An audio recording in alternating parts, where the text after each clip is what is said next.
اس ادارے کی خدمت گزار رہ چکے ہیں۔ انشاءاللہ تعالیٰ آپ حضرات سماعت فرمائیں گے۔ چند باتیں میں آپ لوگوں کے گوش گزار کرتا چلوں۔ مجھے آج تقریباً وہ 82 یا 83 کی بات یاد آ رہی ہے، جب میں چھوٹا سا تھا اور بانی تنظیم مولانا غلام عسکری علی اللہ مقام اپنا یہ تبلیغی دورے کا قافلہ لے کر یہاں آئے تھے، اور اسی مسجد میں لوگ بیٹھے تھے۔ جنن بھائی کے یہاں سے چائے آئی تھی، نجو بھائی مرحوم اس وقت باحیات تھے، وہی ادھر سے لے کر کے آئے تھے راستہ دکھاتے ہوئے، اور بڑی کوشش کی گئی۔ اس میں یہ ہمارے عاقل بھائی بھی پکڑ کے لائے گئے تھے۔ بڑی کوشش کی گئی تھی مکتب کے کھلنے کی، مگر کچھ نئی بات بن پائی اور ان کے پاس بھی وقت نہیں تھا۔ آج جب کاروان تنظیم یہاں پر آیا تو مجھے وہ بات یاد آئی۔ عزیزان گرامی، مولانا غلام عسکری علی اللہ مقامہ صاحب اولاد نہیں تھے، مگر وہ یہ نہیں چاہتے تھے کہ قوم کا کوئی بھی بچہ جاہل رہے، دین سے دور رہے، مذہب سے بے بہرہ رہے، واجبات اور حرام کو نہ جانتا ہو۔ بانی تنظیم مولانا غلام عسکری علی اللہ مقامہ نے 50 سال پہلے کے ہندوستان کا شیعہ مذہبی ماحول بدلا ہے، اور پورے شیعہ ماحول میں بانی تنظیم نے ایک ایسی روح پھونکی ہے کہ ہر انسان جو اہل بیت علیہ السلام سے محبت کرتا ہے اور اہل بیت علیہ السلام کو چاہتا ہے، وہ بہرحال یہ چاہتا ہے کہ میرا بچہ قرآن پڑھ لے، میرا بچہ سیرت اہل بیت پڑھ لے، میرا بچہ قرآن مجید کے ساتھ ساتھ واجب اور حرام کو جانے۔ بہت سے ایسے موقع آئے ہیں جب یہاں پر ہمارے ہندوستان میں بہت سے نوجوانوں کو غسل کی نیت معلوم نہیں تھی۔ بہت سے ایسے نوجوان تھے جن کو جانور ذبح کرنے کی دعا معلوم نہیں تھی۔ بہت سے لوگ ایسے تھے کہ جب عقیقے کے وقت معلوم صاحب پکڑ کے کوئی لایا جاتا تھا جو تحفۃ الامام سے دعائیں پڑھتا تھا۔ اور یہی نہیں بلکہ حالات تو آج سے 50 سال پہلے ایسے بھی تھے دوسرے علاقوں میں، جب دور دراز تک اہل علم نہیں، تحفۃ العوام سے بھی دیکھ کر کوئی نماز جنازہ پڑھانے والا نہیں تھا۔ مگر مولانا غلام عسکری علی اللہ مقامہ نے ایک پلان بنایا، ایک نظم، ایک قانون کے تحت انہوں نے تنظیم المکاتب ادارہ قائم کر کے گاؤں گاؤں، شہر شہر، قریہ بقریہ مکاتب کے ایسے چراغ جلائے کہ آج الحمدللہ اب کوئی یہ نہیں کہہ سکتا ہے کہ ہمیں کوئی دین بتانے والا نہیں تھا، بلکہ کل امام اگر شکوہ کرے تو کوئی شکوے کا جواب میں یہ نہیں کہہ سکتا تھا کہ اہل علم نہیں ہے، علماء نہیں ہے، ہم تک دین نہیں پہنچا، مذہب نہیں پہنچا، یہ کوئی کہہ نہیں سکتا ہے۔ آپ اگر اس سسٹم کو دیکھیں دیدان گرامی، اس سسٹم کو دیکھیں، مولانا غلام عسکری علی اللہ مقامہ نے جگہ جگہ یہ تبلیغی دورے کا ایک رواج پیدا کیا۔ تبلیغی دورے کا مطلب یہ ہے آپ نہیں بلائیں گے، علماء خود پہنچیں گے، اور ظاہر سی بات ہے جب آپ بلائیں گے تو تھوڑی سی آپ کی بھی جو ہے خواہش کا خیال کیا جائے گا، مگر آدمی خود سے آئے گا تو کسی کی خواہش کا خیال نہیں کرے گا، فقط زمانے کے امام کی خواہش کا خیال کرے گا۔ جو سچائی ہیں، جو اچھائیاں ہیں وہ بتائی جائیں گی، اور جو سماج کی برائیاں ہیں ان سے روکا جائے گا۔ ایک فکری انقلاب پیدا کرنا، ضمیروں کو بیدار کرنا، ان تبلیغی دوروں کے ساتھ ایک روحانی غذا پہنچتی ہے مومنین و مومنات تک، اور آدمی ایک مرتبہ ضرور سوچنے پہ مجبور ہوتا ہے یہ سب کیوں در در کی ٹھوکریں کھاتے ہوئے ہمارے گاؤں میں آئے ہیں۔ اس کا مطلب یہ ہے غیبت کبریٰ میں یہ ہمیں کچھ سمجھانے آئے ہیں کہ اپنے زمانے کے امام کے لیے تیاری کرو، خود بھی امام کے لیے تیار رہو، اور اپنے اہل و عیال کو بھی امام کے لیے تیار کرو۔ اگر عزیزان گرامی ایسا نہیں ہوا اور ہم نے اگر کسی بھی طریقے کی یعنی بہانے بازی کر لی ہے تو بہانے بازیوں سے عزیزان گرامی جواب نہیں بنے گا، اس لیے کہ کل جب میرا امام آئے گا تو امام کو پہچاننے کے لیے علم کی روشنی چاہیے۔ بنیادی اعتبار سے ہر بچے کو اتنا سیکھ لینا چاہیے کہ اپنے زمانے کے امام کو وہ پہچان سکے، اپنے زمانے کے امام کو وہ پہچان سکے۔ اور عزیزان گرامی جیسا کہ صادق آل محمد امام جعفر صادق علیہ السلام نے فرمایا ہے،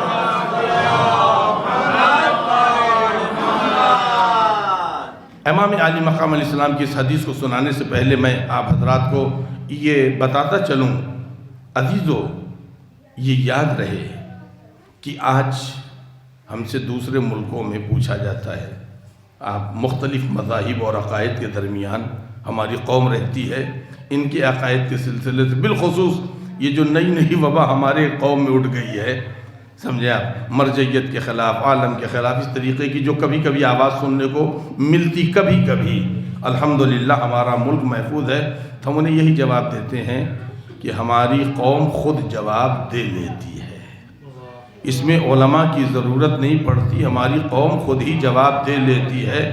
پوچھتے اس کی وجہ کیا ہے؟ تو ہم کہتے ہیں اس کی وجہ یہ ہے کہ گاؤں گاؤں میں جو مکاتب کے چراغ جل رہے ہیں، یہیں سے بچوں نے دین سیکھا ہے، مذہب سیکھا ہے، اسلام سیکھا ہے، ان کی بنیادیں اتنی مضبوط ہیں کہ وہ نائب امام کو بھی پہچانتے ہیں، امام کو بھی پہچانتے ہیں، کربلا بھی جانتے ہیں اور غدیر بھی جانتے ہیں۔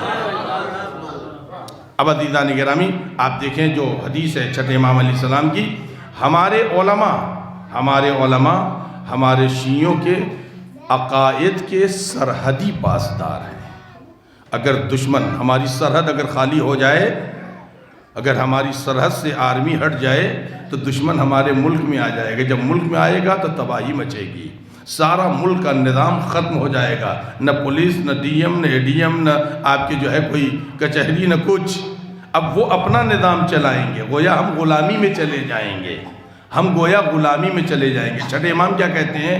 مولا فرماتے ہیں ہمارے علماء ہمارے شیعوں کے عقائد کے سرحدی پاسدار ہیں، جب تک یہ علماء کی پاسداری رہے گی تمہارا عقیدہ غدیر بھی محفوظ رہے گا، تمہاری کربلا بھی محفوظ رہے گی، حسینیت بھی محفوظ رہے گی۔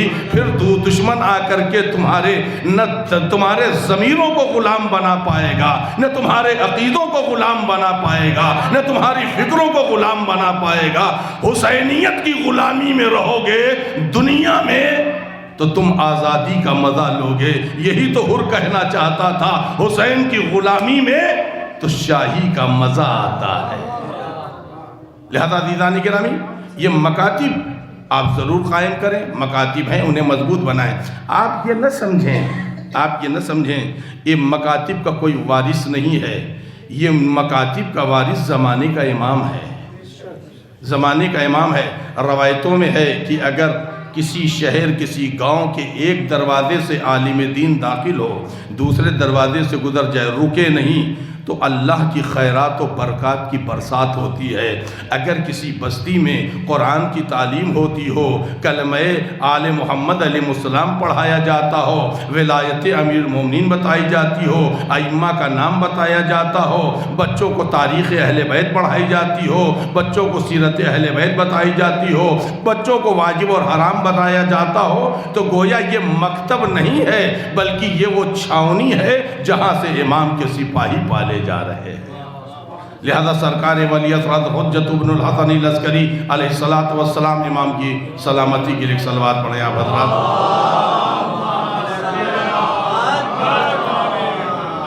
کہ زمانے ظہور کے سلسلے میں روایتیں کہتی ہمارے اور آپ کے پانچویں امام محمد باقر علیہ السلام فرماتے ہیں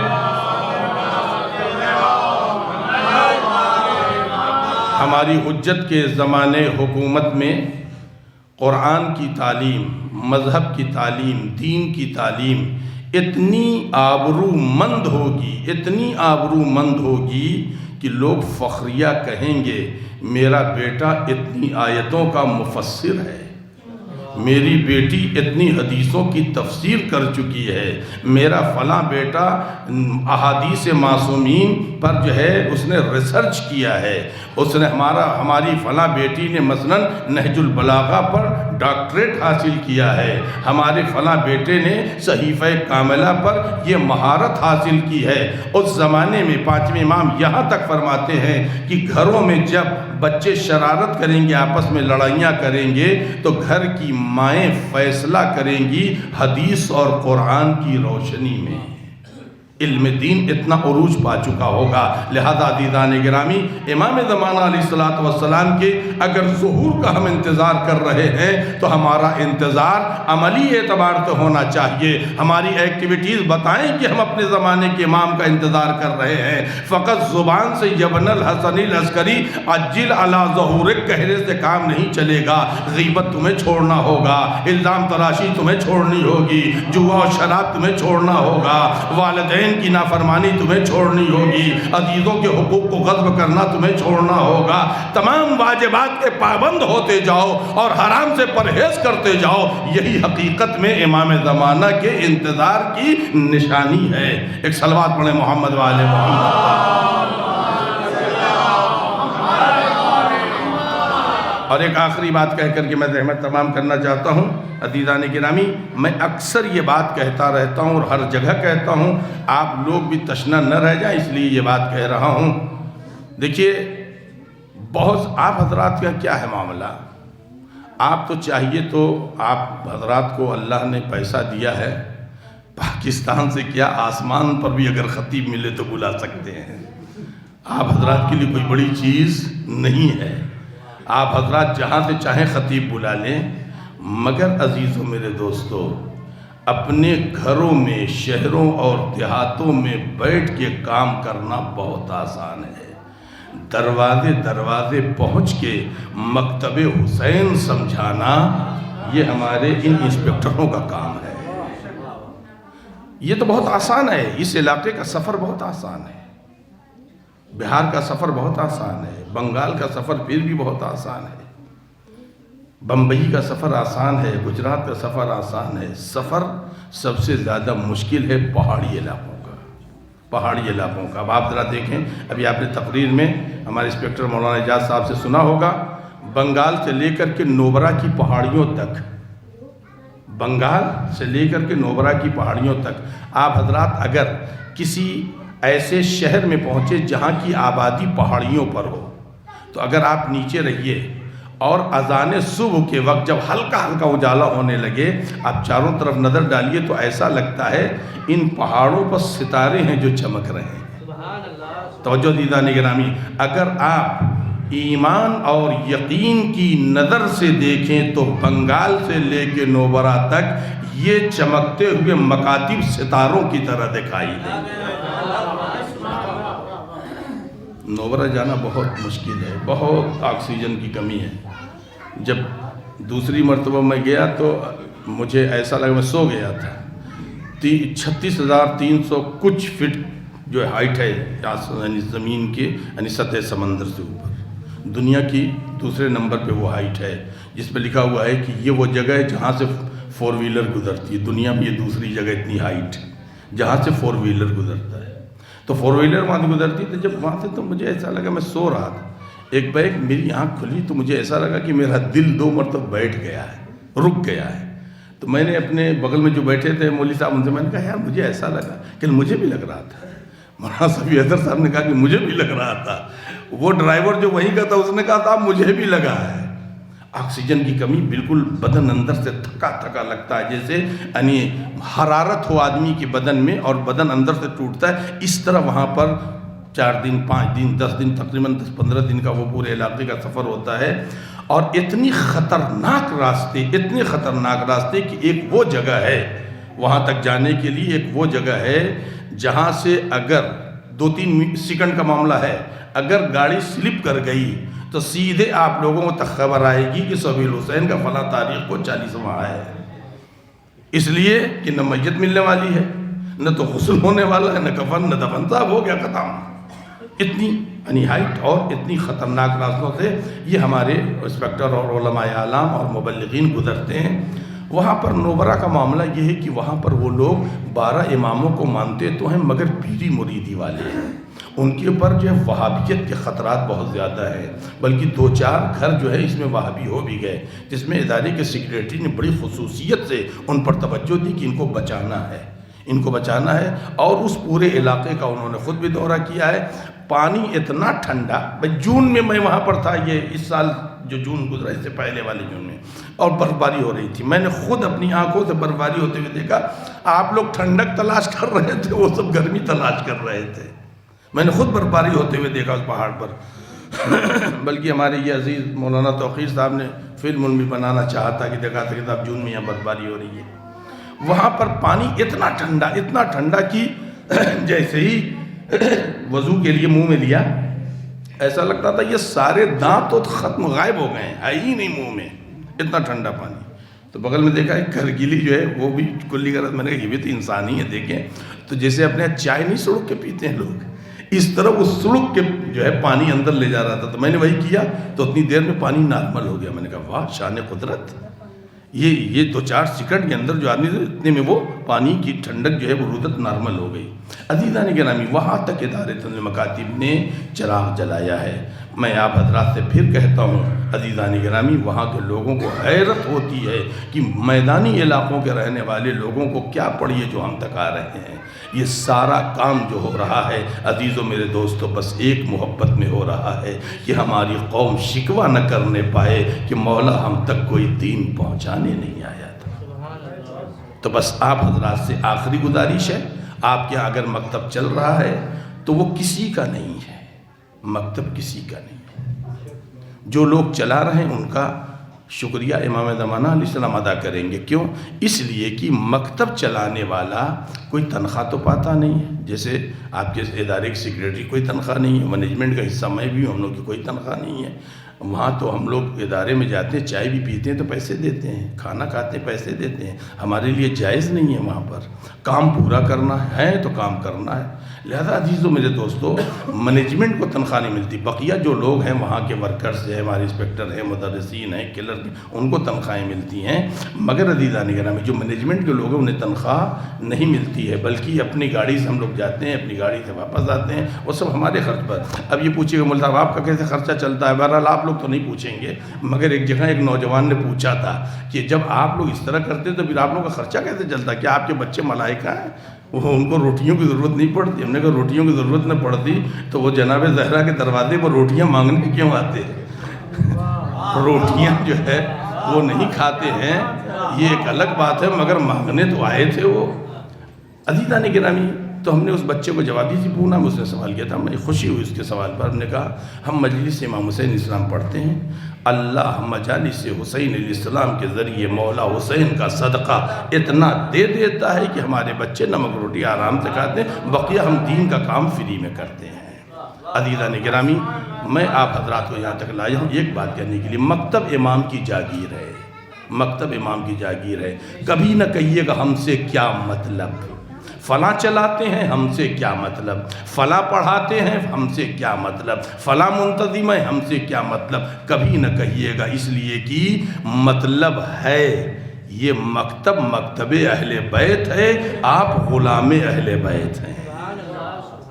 آپ یا تو پھر کہہ دیجئے ہم اہل بیت کے چاہنے والے نہیں ہیں، بات ہی ختم ہو جائے، معاملہ ہی نہیں، جیسے اور لوگ دنیا کے لوگ ہیں، ٹھیک ہے۔ اور اگر جب تک آپ کہتے رہیں گے ہم اہل بیت کے غلام ہیں، ہم حسینی ہیں، ہم عزادار ہیں، ہم علی والے ہیں، تو جہاں سے علی کی ولایت کی تعلیم دی جا رہی ہے اس سے آپ کا بھی رشتہ ہے، وہ آپ کا رشتہ باقی رہے گا، ورنہ عزیزان گرامی پھر آدمی انکار کر دے۔ اب رہ گئی دوسری بات عزیزو، مکاتب کو چلانے کے لیے ظاہر سی بات ہے سرمایہ کی ضرورت ہے، سرمایہ کی ضرورت ہے، اور ادارے تنظیم مکاتب کے جو اخراجات ہیں یہ نہ ایران دیتا ہے، آن لائن یعنی مطلب لائیو کاسٹ ہو رہا ہے، یہ بات میں کہہ رہا ہوں، نہ ایران دیتا ہے، نہ عراق دیتا ہے، نہ کوئی سیٹ دیتا ہے، نہ کوئی حکومت دیتی ہے، آپ حضرات کی یہی 10 روپے 20 روپے 50 روپے 100 روپے 1000 روپے 10,000 روپے سہم امام، صدقات و خیرات، امام ضامن، ڈونیشن، ایصال ثواب،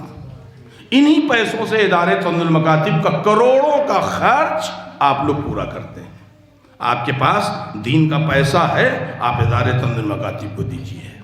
آپ کے پاس شریعت کا پیسہ ہے، آپ ادارے تنظیم المکاتب کو دیجئے۔ بانی تنظیم مولانا غلام اصغر اللہ مقامہ کا یہ بیان تھا کہ آپ دین کا پیسہ اگر دین کو دے دیا جائے تو دین اپنا کام خود کر لے گا، دین اپنا کام خود کر لے گا۔ یہ ہمارے انسپکٹر حضرات ہیں، ان کے پاس رسیدیں ہیں، آپ رسیدیں حاصل کریں، اور آپ حضرات کے پاس سہم امام ہے، دیجئے، ڈونیشن اعانت کیجئے۔ ایصال ثواب، ایصال ثواب ذرا سن لیجئے جناب، یہ وہ ایصال ثواب ہے جس کا کوئی چیئرمین نہیں ہے اور نہ وقف کا معاملہ ہے۔ معاملہ اس میں یہ ہے کہ آپ نے 5,000 روپیہ دیا اپنے مرحوم کی ایصال ثواب کے لیے، جیسے ہی رسید کٹی یہ پیسہ جا کے ڈپازٹ ہو گیا، کہاں؟ یہ ڈپازٹ ہو گیا ایصال ثواب فنڈ میں، یہ غلام اصغر صاحب نے کھولا تھا۔ اب اس 5,000 روپے کا جو انٹرسٹ آئے گا اس سے مکاتب کی تعلیم جو ہو رہی ہے اس پر وہ پیسے خرچ کیے جائیں گے، اصل دھن باقی رہے گا، نفع انشاءاللہ امام کے ظہور تک چلتا رہے گا، ثواب مرحوم کے کھاتے میں لکھا جاتا رہے گا۔ لہذا آپ حضرات ہر اعتبار سے ادارے کی مدد کریے، اس لیے کہ یہ نہ سوچئے گا یار 20 روپیہ تو ہمارے پاس، نہ 20 روپے آپ کا معاملہ تو امام سے ہے نا، آپ کا معاملہ تو امام سے ہے۔ 20 روپیہ دیں گے کہ 100 روپیہ دیں گے کہ 500 دیں گے کہ 1000 دیں گے، آپ اپنے مولا سے معاملہ کریں، اس لیے کہ اجر ہمیں نہیں دینا ہے، نہ آپ ہم سے اجر لیں گے، نہ ہم آپ کو دے پائیں گے، نہ آپ ہم سے لے پائیں گے۔ اجر اسے دینا ہے جو وارث حسین غیبت کبریٰ میں بیٹھا ہوا ہے، اجر جب اس سے لینا ہے اپنا معاملہ مولا حسین علیہ السلام سے کیجئے۔ اسی کے ساتھ ساتھ میں آپ حضرات سے ایک گزارش کروں گا کہ 1 مرتبہ سورہ حمد، 3 مرتبہ سورہ توحید کی تلاوت فرما کر آپ حضرات بانی تنظیم مولانا غلام اصغر اللہ مقامہ اور مولانا کرار حسین صاحب، مولانا ذیشان حیدر عبادی صاحب، دیگر جو اراکین، مدرسین، منتظمین، ادارے کے خدمت گزار معاونین گزر چکے ہیں، ان سب کی روحوں کو، بالخصوص آپ کی بستی میں جو مومنین و مومنات گزر چکے ہیں اب تک، ان کی روحوں کو اس